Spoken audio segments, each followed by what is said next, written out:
Russia has released expert findings showing that a chemical attack in Syria was apparently conducted by the rebels and not the regime. The assault in question killed dozens of people near the city of Aleppo back in March. The report comes as the U.S. strives to convince the world that Syria's opposition has no access to chemical weapons. RT's Igor Piskunov reports.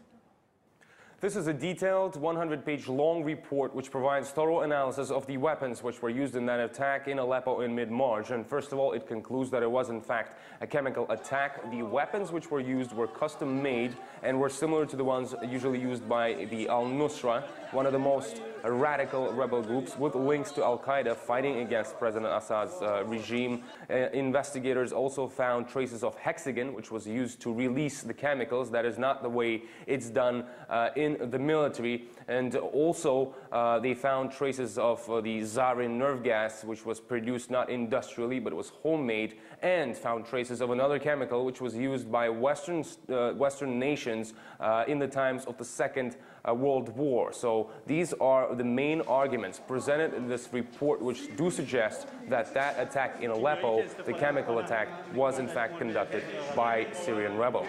This is actually the second time that we're hearing about this report. Russia already passed it over to the Secretary General of the United Nations back in July, but neither then or now we are actually hearing about it in international media. Basically, de facto, this report is being ignored both by world powers and international media. Unlike the three reports published just recently on the recent attack near Damascus, they were presented by the intelligence services of the US, Britain, and the UK, and all three suggest that that was a chemical attack which was conducted by Syrian authorities. A lot of media attention is currently being paid to these reports. Basically, they are in international spotlight, even though one of the key arguments in all three is that, they are based on interceptions of communications, satellite footage, and open source reports, which are actually YouTube videos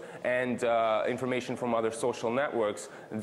How correct it is raising lots of questions. And another argument shared by all three intelligence services, pointing that it was the regime which held that attack, is that the rebels, the Syrian rebels, are simply incapable of dealing with chemical weapons, something which is not proved, it's not confirmed in the report presented by Russia.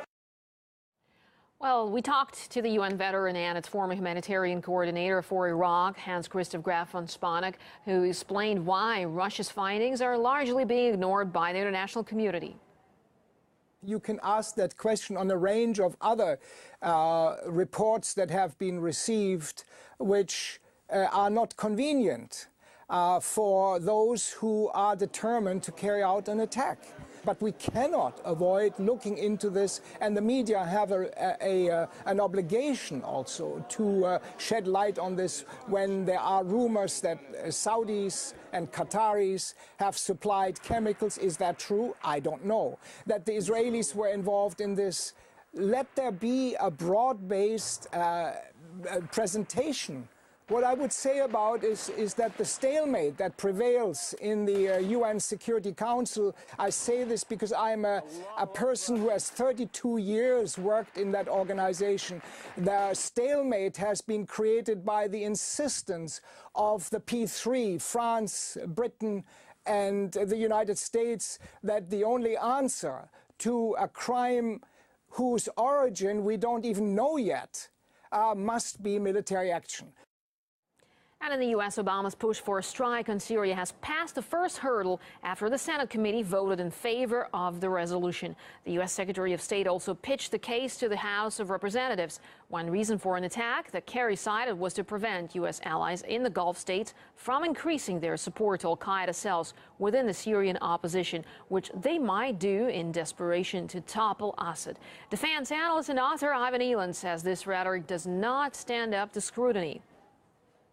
That's implicit blackmail, and I don't really think it's, really a conditional thing. I think they'll probably do it anyway, and I don't see how U.S. bombing would stop that. In fact, as I say, it may cause the jihadists even more to be more active in the war simply because the U.S. is attacking an Islamic country. They're actively trying to alter the situation on the battlefield against Assad, but on the other side you have al-Qaeda, and I think al-Qaeda might even be worse than Assad, and also we're slowly getting dragged into this war if you're trying not to get embroiled in a war, because then you're implicitly taking one side over the other, even more so than if you're just bombing them to say you shouldn't have used chemical weapons.